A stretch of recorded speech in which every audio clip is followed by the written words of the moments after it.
Well, people, we are back to our, delving into those films that we'd missed. Right now, I finally got around to checking out Mortal Kombat. Right, it dropped last year, and from all accounts, from everything I'd heard, this was solid. Right, it was another solid video game adaptation, and supposedly a huge improvement from our previous two films. So we had the first Mortal Kombat film, right? And yeah, that wasn't great. It was Paul W.S. Anderson, you know. Yeah, he gave us our first one in 95. Then we had Mortal Kombat Annihilation from John R. Leonotti in 97, right? So if the second one was Annihilation, maybe, right? Maybe this is a Mortal Kombat rehabilitation. You know what I mean? Woo! Although, right, I think we wouldn't have got this if it wasn't for those shorts, right? I think it was what, back in 2010, we had that series of short films that were on YouTube and were pretty. I think it was pretty successful. I think everyone enjoyed them, right? But it was the build up to a tournament. We didn't see the tournament itself, which was a little a little bit frustrating, as I think you just wanted to see where it was going to go, right? What was going to happen. But, I think it still set a nice scene. So that was decent. But, yeah, this new Mortal Kombat, it is the featured directorial debut from Simon McQuoid, right? It is written by Greg Russo and David Callaham. Supposedly the story is from Russo and Orin Uzil, right? So the film is produced by James Wan, E. Bennett Walsh, Simon McQuoid, Todd Garner. It is executive produced by Richard Brenner, Michael Clear, Lawrence Kazanoff, Dave Nistrader, Victoria Palmieri, Sean Robbins, and Jeremy Stein. And the interesting thing about it all, right, there's no mention of all of what's homie's name? God damn it, it's bloody, god damn it, I can't forget the dude's name that did the TV series, the YouTube series. Yeah, no, mine's gone a blank. Mine has gone a blank. But yeah, it's interesting because he was yeah, supposedly they were working with him to create like the new thing. But yeah, no word on what happened with that situation. So I mean, it's a bit of a shame because I think Kevin Tancharoon, something like that, right? Yes, I'm curious about what happened with that. Anyway, the music is from Benjamin Wolfisch. Cinematography is Jermaine McMicking. It's edited by Scott Gray and Dan Lebental. Casting was Rich Delia and Tristan Hale. Production design is Naman Marshall. Art direction is Loretta Cosgrove. Dash Ankamura Jushi, Tom Nursey, Delphine Riccon, and Michael Turner. Set decoration was Roland Pike. Costume design is Cappy Island. And our cast. Wow. Well. We have got Cole Young. It's a new character created for this film. He was played by Louis Tan. Then his daughter is Emily, played by Matilda Kimber, and his wife Alison is played by Laura Brent. We then have Sonia Blade, played by Jessica McNamee. We have Kano, played by Josh Lawson. Sub-Zero, aka Bihan, played by Joe Taslim. There's Jax, played by Makad Brooks. We have got Hanzo Hashishi, aka Scorpion, played by Hiroku Sanda. We have Shang Zong, played by Chin Han. We have Lord Raiden, played by Tadunbu Azano. Loi Kang, played by Ludi Lin. Kun Lao, played by Max Hong. We have Melina, played by Sissy Stringer. We have Nitara, played by Mel Jampson. Rico, played by Nathan Jones. Kabul, played by Daniel Nelson. Ramirez, played by Ian Strez. Harumi Hazaki, played by Yukio Shinohara. Yeah, I mean, I feel they're the main ones. Guru was voiced by Angus Sampson. And Cabal was voiced by Damon Hermaine. Yeah, I think they're our main group of people. And the gist of the film is this: MMA fighter Cole Young, accustomed to taking a beating for money, is unaware of his heritage or why Outworld's Emperor Shang Zhong has sent his best warrior Sub-Zero, an outworldly cryomancer, to hunt Cole down. Fearing for his family's safety, Cole goes in search of Sonya Blade at the direction of Jax, a special forces major who bears the same strange dragon marking Cole was born with. Soon he finds himself at the temple of Lord Raiden, an elder god and a protector of Earthrealm, who grants sanctuary to those who bear the mark.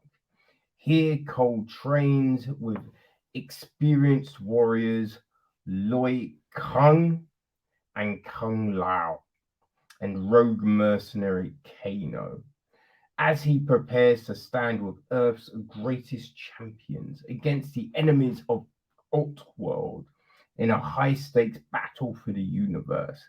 But will Cole be pushed hard enough to unlock his arcana and immerse power from within his soul in time to save not only his family, but to stop Outworld once and for all?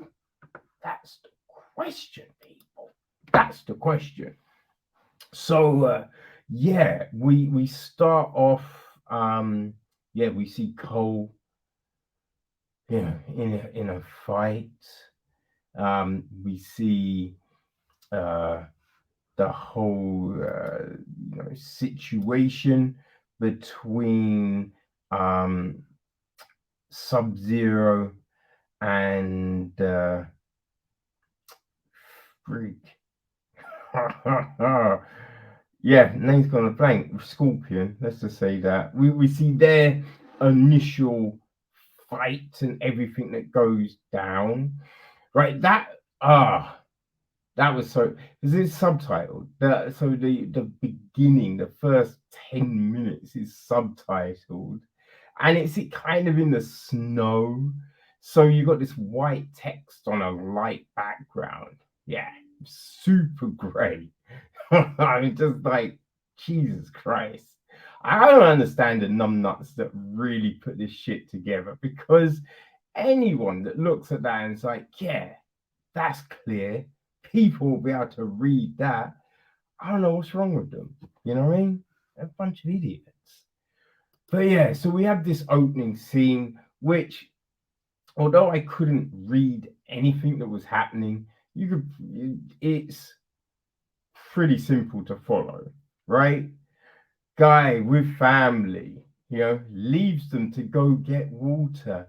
Family are attacked. Oh no, he comes back, but too late. He just, it's typical. It's not Shakespeare. But we have all of this, right? So then, yeah, we kind of see Cole fighting, losing. Then he's getting accosted, saved by Jax, right? All of this is going down. And this story, like what we don't actually have a tournament, right? This is the lead up to a tournament. So it's a bit like the YouTube situation, right? It's the precursor to a tournament. Now, with this, it like, I don't know, man. I'm like, listen, if you're a mad fan of the game, I'm sure seeing these characters come to life gave you a little kick, right? It was a little fun. And we get their catchphrases thrown in. Ooh, Kano wins. Get over here. The problem was the way it was, like, you're just like, no one's saying that. You know what I mean? It'd be like, oh, it would have, like, firstly, the Kano wins one. That would have been better if Sonya or Jax or Cole had said it in a mocking way. You know what I mean? You could have the fight and then one of them be like, Kano wins. You know what I mean? That works better. But to have the person say it, you just be like, oh no. Now, it is all tongue in cheek and it's fine.